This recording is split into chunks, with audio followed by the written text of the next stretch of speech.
What does it mean to turn one's home into a grave by abandoning Quranic recitation? So the Prophet Muhammad ﷺ taught us, do not turn your homes into graves. And this is often a misunderstood narration, in that some people understand it to mean we must pray at home. We know from the Sunnah of the Prophet Muhammad ﷺ that he always prayed his fard prayer at the masjid.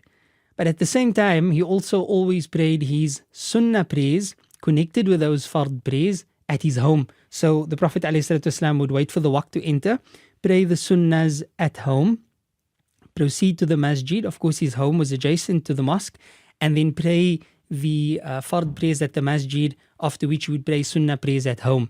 So by balancing the prayers that we have at home with prayers at the masjid, praying obligatory prayers at the mosque for the males, and then praying the voluntary or supererogatory prayers at home, thereby we ensure that we don't turn our homes into graveyards, insha'Allah ta'ala.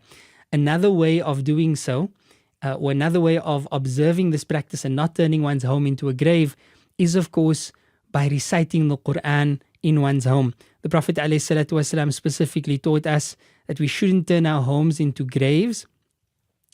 And he says that whosoever reads Surah Al-Baqarah in the home, shaitan will flee from that home. لا تجعلوا بيوتكم قبورا. Do not turn your homes into graves. إن الشياطين ينفر من البيت. Shaitan, or the shayateen, will flee from a home. الذي تقرأ فيه سورة البقرة, in which Surah Baqarah is recited.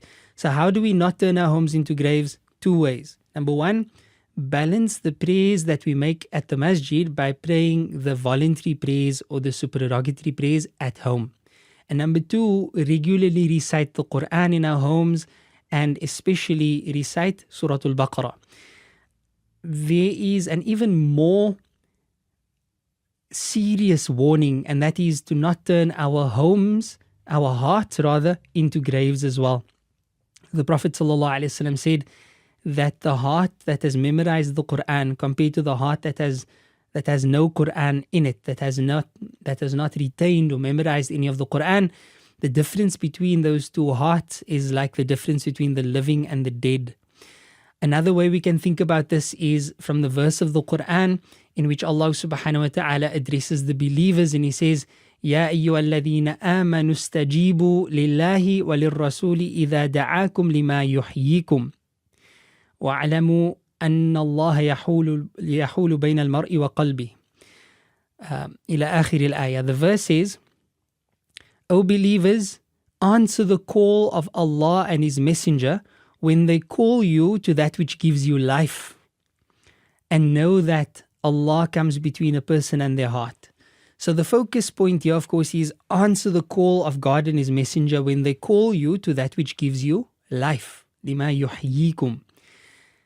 What we also infer from this is that if you don't respond to the call of Allah and His Messenger sallallahu alaihi wasallam, when they call you to salah, when they call you to Quran, then the corollary of that is you would be spiritually dying. You would be spiritually dead. Because by not responding to the call of that which gives you life, that means you don't have life. And the type of life that you don't have in this instance is, of course, not physical life, but rather spiritual life. There's no spiritual life inside of a person. That means the person is spiritually dying or spiritually dead. We ask that Allah protect us from hearts that are deaf, dumb and blind.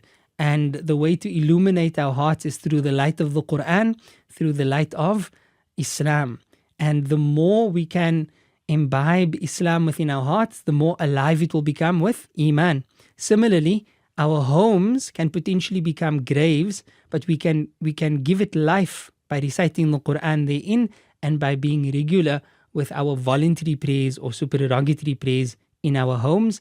Wallahu subhanahu wa ta'ala a'lam. La ilaha illallah Muhammad Rasulullah.